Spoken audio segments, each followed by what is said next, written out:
రాజులకు రాజు ప్రభులో ప్రభు అయిన యేసుక్రీస్తు నామంన మీకు శుభములు. ఈరోజు దేవుడు మనకు అనుగ్రహించిన వాక్య ధ్యానము సామెతల గ్రంథము 9వ అధ్యాయము 10వ వచనము.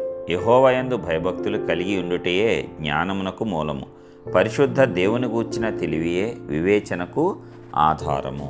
ప్రియులారా, ఈ వాక్య ధ్యానమును మనం పరిశీలించినప్పుడు జ్ఞానము అనేది మనుష్యులకు ఈ లోకంలో అత్యంత అవసరమైనటువంటిది. జ్ఞానము లేకుండా మనం ఏ పనిని కూడా చేయలేము, దానిలో సఫలతను పొందలేము.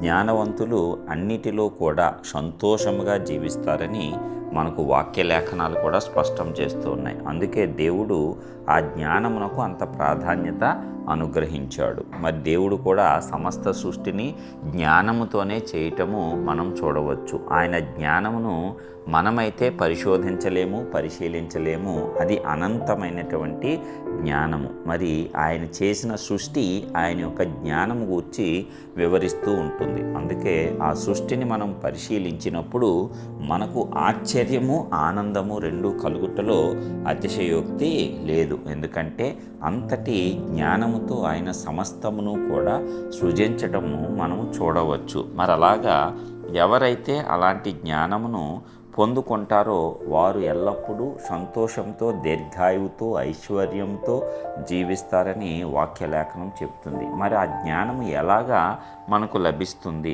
అంటే దేవుడే చెప్పాడు. ఎవడైనా జ్ఞానము కొదువుగా ఉంటే దేవుణ్ణి అడగవలెను, ఎవరికి కాదనకుండా ధారాళముగా ఇస్తాడంట ఆయన. అంటే జ్ఞానము పొందుకొనుట ఉచితమే. జ్ఞానము నీవు పొందుకోవాలి అంటే దేవుని యొద్ద నీవు ప్రార్థన చేయాలి. మరి అలాగే ఇక్కడ వాక్యలేఖన ప్రకారము యెహోవాయందు భయభక్తులు కలిగి ఉండుటయే జ్ఞానమునకు మూలమంట. అసలే జ్ఞానమునకు మూలాధారం ఏంటి? నీ దేవుని యందు, నిజమైన దేవుని యందు, సత్య దేవుని యందు భయభక్తులు కలిగి ఉండుటయే జ్ఞానమునకు మూలాంశం అంట. మరి జ్ఞానం నీకు అలాగ కలుగుతుందంట, స్టార్ట్ అవుతుందంట నీ జీవితంలో. కాబట్టే బాల్య దినముల నుండే నీ సృష్టికర్తను స్మరణకు తెచ్చుకుంటే చిన్నప్పటి నుంచే మరి జ్ఞానముతో పెరిగేటువంటి అవకాశాన్ని దేవుడు ఏర్పాటు చేశాడు. కాబట్టి ఇలాంటి గొప్ప జ్ఞానమును మనం తృణీకరించకూడదు. ఆ జ్ఞానం వల్ల మనకు అనేకమైనటువంటి లాభములు కలుగుతూ ఉన్నాయి. పరిశుద్ధ దేవుని గూర్చిన తెలివియే వివేచనకు ఆధారము. ఎప్పుడైతే నీవు ఈ దేవుడిని, ఈ దేవుని యొక్క వాక్యాన్ని, ఆ వాక్యంలో ఉన్న లోతైన మర్మాలను తెలుసుకోవాలని ఆశ కలిగి ఉంటావో దీనిని చదవటం ప్రారంభిస్తావు. ఎప్పుడైతే నీవు చదవటం ప్రారంభిస్తావో దానిపైన నీకు ఆశ, ఆసక్తి అధికమవుతుంది.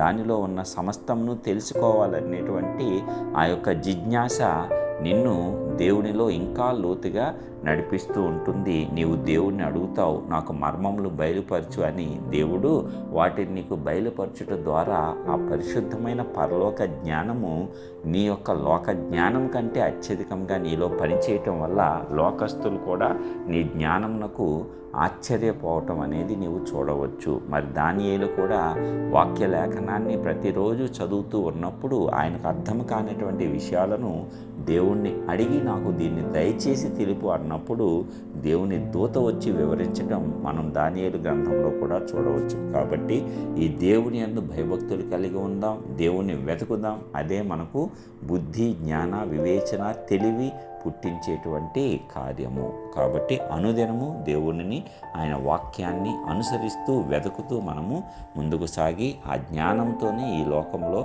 విజయవంతమైన జీవితాలను జీవిద్దాం. ప్రార్థిద్దాం. మహోన్నతుడా, పరిశుద్ధుడా, జ్ఞానం కలిగినటువంటి దేవా, జ్ఞానమునకు మూలాధారమా, నీ యొక్క ఘనమైన శ్రేష్టమైన నామానికి వందనాలు. అవును తండ్రి, మరి జ్ఞానముతోనే మీరు ఈ యొక్క సృష్టిని సృజించారు, జ్ఞానముతోనే మీరు పలికి ఉన్నారు. కాబట్టి నీ యందు భయభక్తులు కలిగి నిన్ను వెతుకుతూ ఆ వివేచన, ఆ తెలివితో మేము కూడా సంపూర్ణమైన జ్ఞానమును పొందుకొని ఈ లోకంలో జీవించగలగటానికి మీ కృపా కనికరములను మా అందరికీ కూడా అనుగ్రహించండి.